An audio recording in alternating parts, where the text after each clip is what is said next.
In 21 days, I was in Kailash. I took one strand of what is there on that mountain. You won't believe, in 2.5 hours, I was almost 10 to 15 years younger. Every mountain worth naming has been climbed.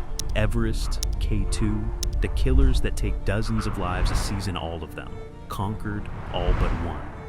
Mount Kailash, nearly 22,000 feet of black rock and ice in the far west of Tibet, has never once been summited. Not because it's too tall, not because it's too steep.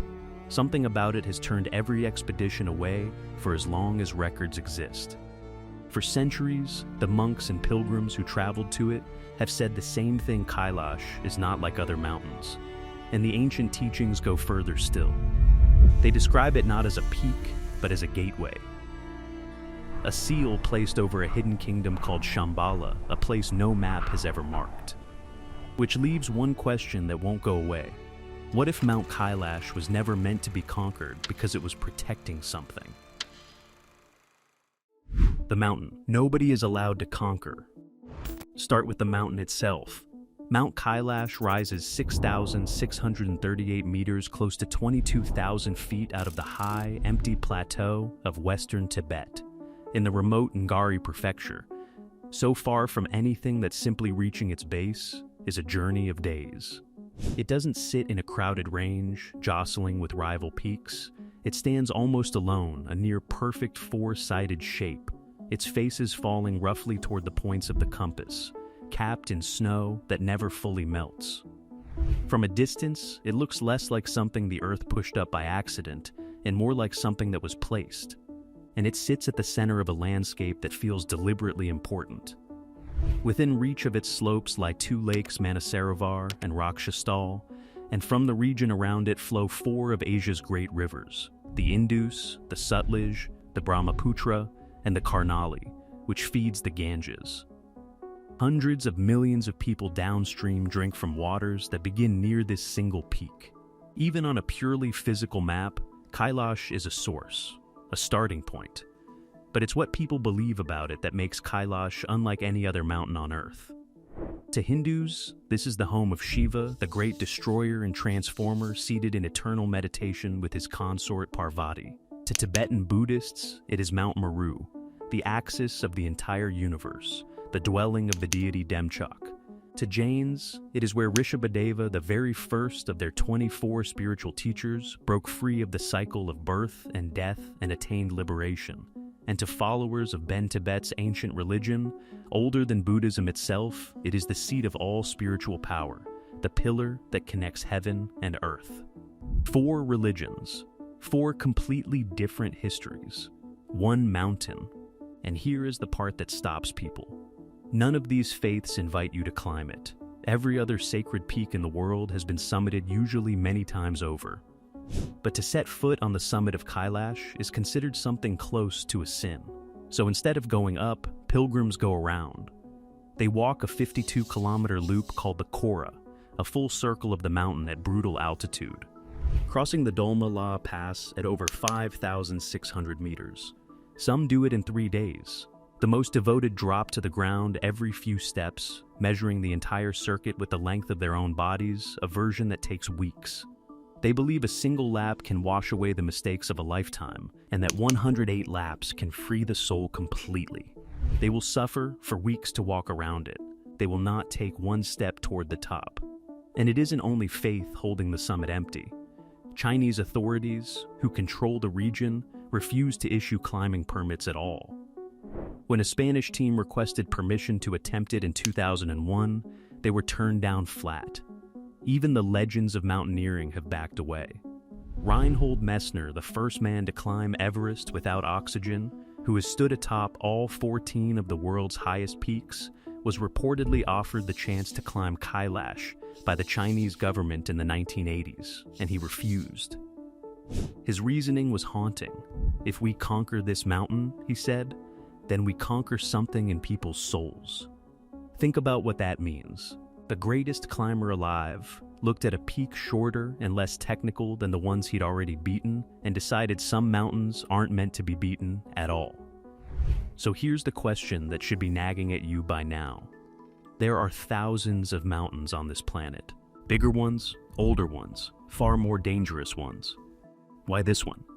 Why did 4 separate religions people who across thousands of years often never met, never shared a language, never read each other's scriptures, all look at this exact peak independently and arrive at the same conclusion? That this was the holiest ground on earth, the center of everything, a place you do not climb. Coincidence can explain one religion choosing a striking mountain.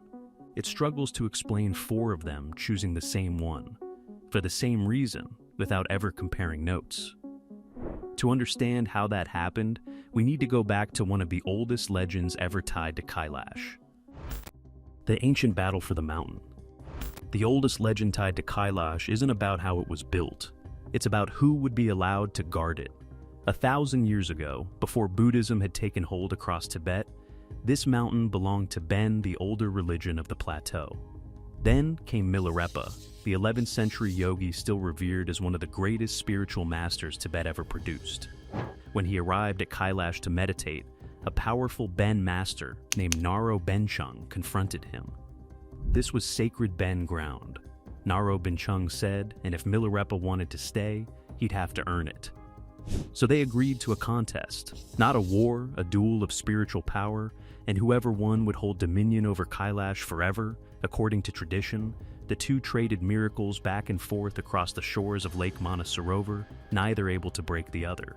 So it came down to one final test, a race to the summit at first light.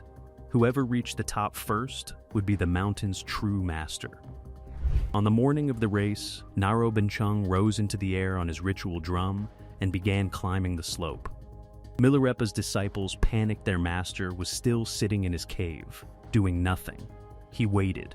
Then, on the very first ray of dawn, Milarepa rode the beam of sunlight itself straight to the peak and arrived before Naro Benchung ever made it to the top. The story is preserved in his biography, the Mila Namthar, written in 1488. Tibetans say you can still see Milarepa's footprint pressed into the rock on the mountain's face. And whether or not you believe a man can ride sunlight, the legend did something very real. It sealed Kailash as a Buddhist holy site and cemented the idea that this mountain answers only to those who have purified themselves completely. But the deeper you go, the more you realize the contest was never really about religion. It was about a place both sides believed was the single most important point on earth. Because in the older cosmology shared across Hinduism, Buddhism, and Jainism, Kailash isn't merely a mountain. It is the physical form of Mount Meru, the cosmic axis, the golden pillar at the center of the universe, around which every world, every heaven, every realm is said to turn. Scholars call this the axis mundi, the point where heaven, earth, and the underworld all connect. Nearly every ancient culture has one. For a huge share of humanity, theirs is this exact peak. And here's where it stops being simple. You could say Kailash was just chosen a striking symmetrical mountain that made an obvious symbol for the center of the world. That's the easy answer. But there's a harder question underneath it. What if the ancient people weren't choosing a symbol at all? What if they placed the center of the universe here because they believed something about this specific location was genuinely different, that of all the places on Earth, this was the one that actually connected to something else?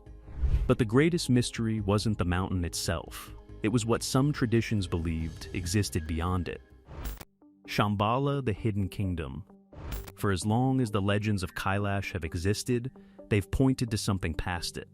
Beyond the mountain, beyond the river, beyond the edge of the maps, the traditions speak of a kingdom that appears on no chart of the world. Its name is Shambhala. The story comes from one of the most secretive and advanced teachings in all of Tibetan Buddhism, the Kalachakra Tantra, the Wheel of Time. According to tradition, the Buddha himself first taught the Kalachakra near the end of his life, not to the public, but to a single king named Suchandra, who traveled from Shambhala to receive it and carried it home. From that moment on, the teaching was said to be guarded there, passed down through an unbroken line of enlightened kings, while the rest of the world forgot it existed. And Shambhala was no ordinary kingdom. The texts describe a hidden land ringed by an impassable wall of snow mountains, shaped like a vast 8-petaled lotus, with a radiant capital called Kalapa at its center. Inside, there is said to be no war, no hunger, no sickness, no poverty, a society where every inhabitant lives in wisdom and the teachings are kept perfectly intact. It carried so many descriptions that it became known as the land of 1,000 names, the Forbidden Land, the land of white waters, the land of living fire, the land of the radiant spirits. But here is the part that sets Shambhala apart from every other lost city legend. You cannot simply walk there. According to the tradition, Shambhala is hidden not by distance, but by something closer to a veil. Ordinary travelers could pass straight through the region and never see it, the kingdom concealed behind a barrier that makes it invisible to outsiders. Only those who are spiritually prepared, who carry the right inner state and the right karmic connection, are said to perceive it at all. The 14th Dalai Lama himself addressed this directly, calling Shambhala a real pure land, but not a physical place that we can actually find, unless one has the merit to reach it. In other words, the barrier isn't a mountain range. It's the condition of the person looking. That single idea that the kingdom is concealed rather than destroyed, waiting rather than gone, is what turned Shambhala from a myth into an obsession. For centuries, it stayed within Tibetan and Mongolian Buddhism, woven into prayer and pilgrimage. But in the 20th century, it broke into the wider world, and it pulled serious people up into the mountains after it. The most famous was Nicholas Roerich, a Russian painter, mystic, and explorer who became utterly convinced Shambhala was real. To Roerich, it was no metaphor. He called it the heart of the planet. On March 6, 1925, Roerich set out from Darjeeling on an expedition that would run nearly 3 years and cross roughly 8,000 miles of the most punishing terrain on Earth through Kashmir, the Karakoram, the Tarim Basin, the Altai, Mongolia, and the Tibetan Plateau. Officially, he was painting and studying ancient monuments, but his own books make plain what he was really chasing. Everywhere the expedition went, he recorded the signs and stories of Shambhala, including a stupa near Khotan, said to carry a prophecy that when the age of Shambhala drew near, a mysterious light would shine from it.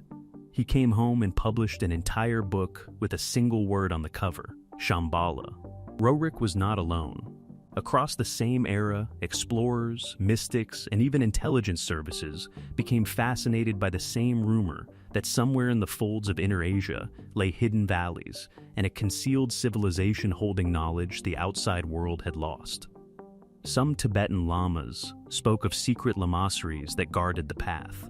The legend grew so powerful that the Soviet secret police quietly investigated it, and decades later, it would feed straight into the West's imagination as Shangri-La, the hidden Himalayan paradise of the 1933 novel Lost Horizon.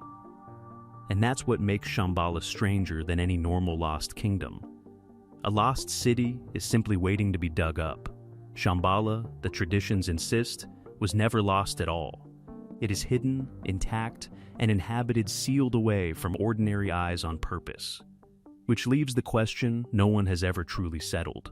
Is Shambhala a physical place, a real valley somewhere beyond Kailash, protected by geography and secrecy? Is it a purely spiritual state, a metaphor for enlightenment, a kingdom that exists only inside the awakened mind?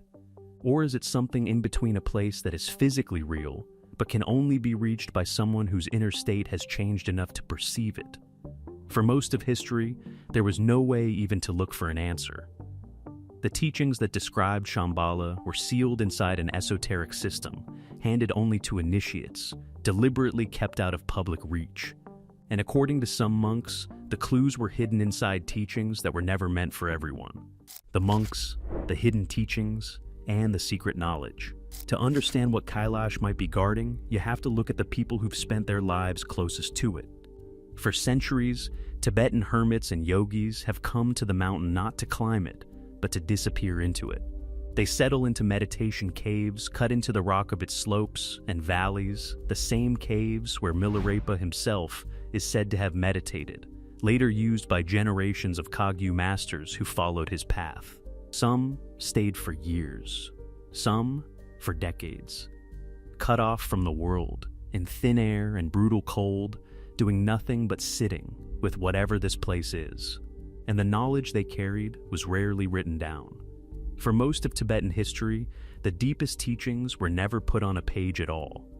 They passed by mouthmaster to student, one generation to the next, in an unbroken chain of voices. Precisely so, the most important things could never be casually copied, stolen, or misunderstood by someone unready to receive them. But the strangest part of this tradition isn't what was passed down. It's what was deliberately buried. In Tibetan Buddhism, there is a concept called terma, literally, hidden treasure.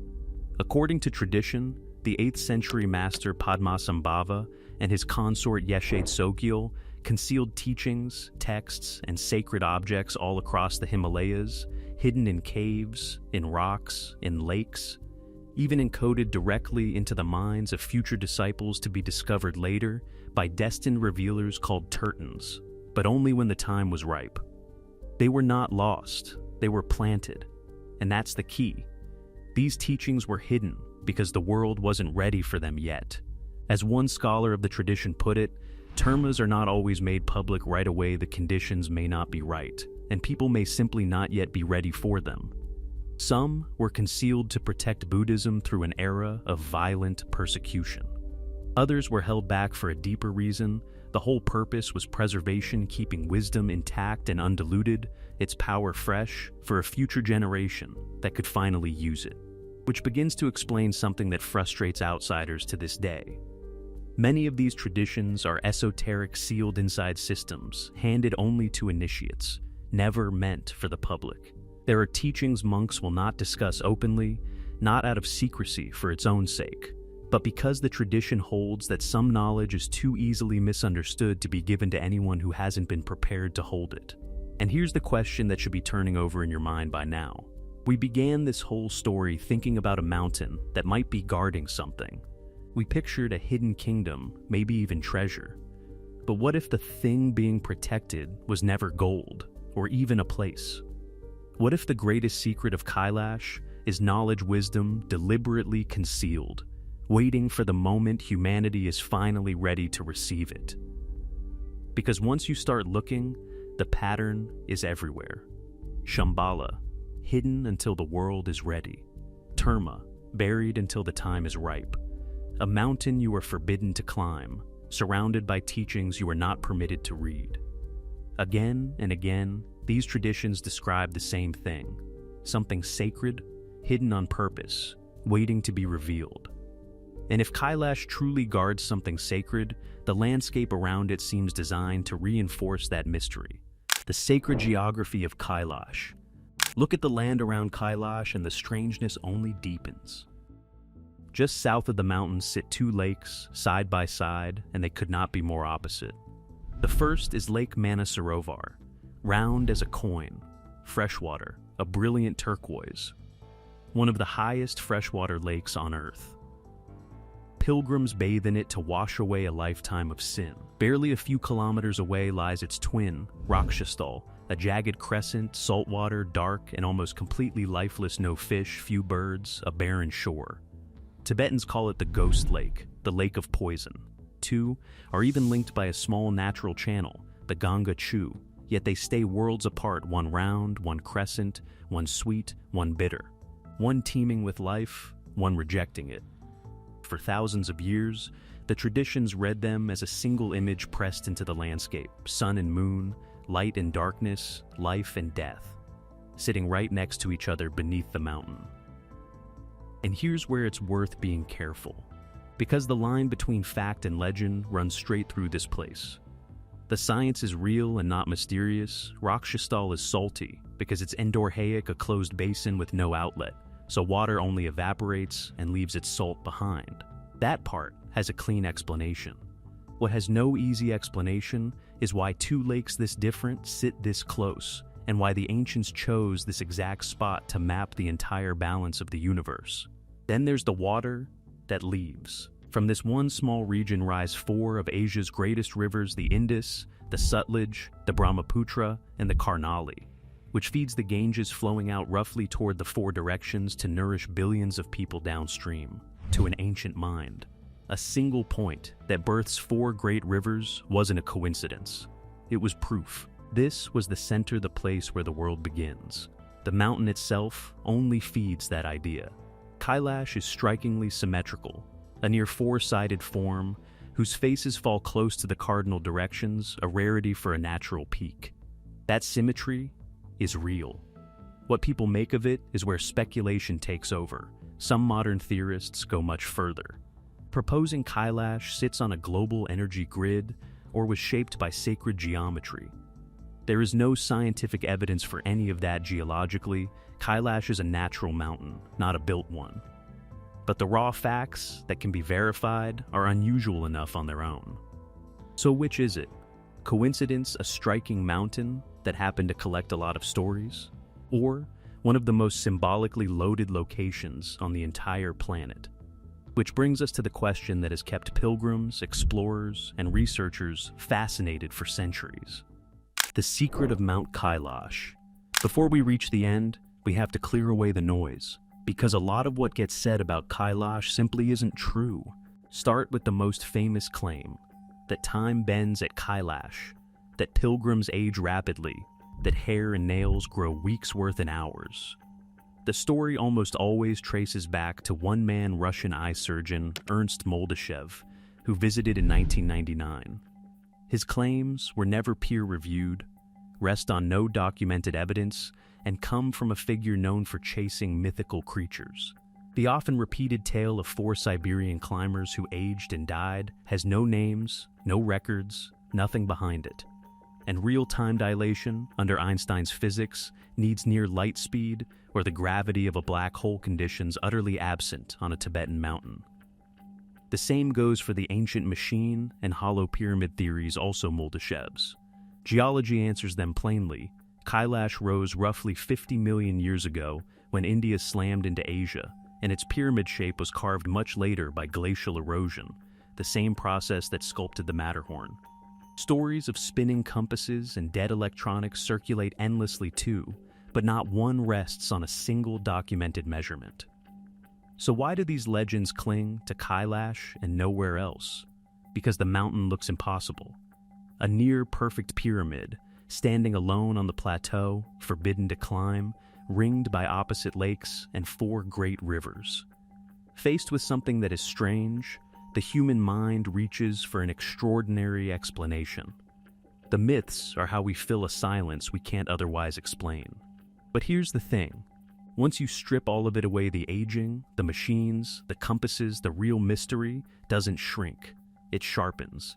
Because the genuinely unexplained part was never supernatural technology. It's this.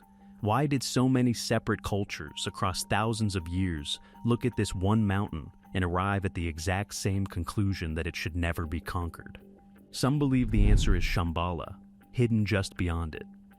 Some believe it's sacred knowledge, waiting, and some believe Kailash is simply a mirror, a symbol of humanity's endless search for meaning, and our need for one place to remain holy. Perhaps the greatest secret of Mount Kailash isn't what is hidden inside it. Perhaps the secret is why, after thousands of years, humanity still feels that something there should remain untouched. So, what do you believe?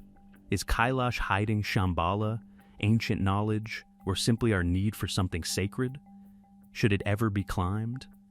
Tell us in the comments. If this gave you chills, like the video, and subscribe. More unsolved mysteries are dropping soon. Thanks for watching. We'll see you in the next one.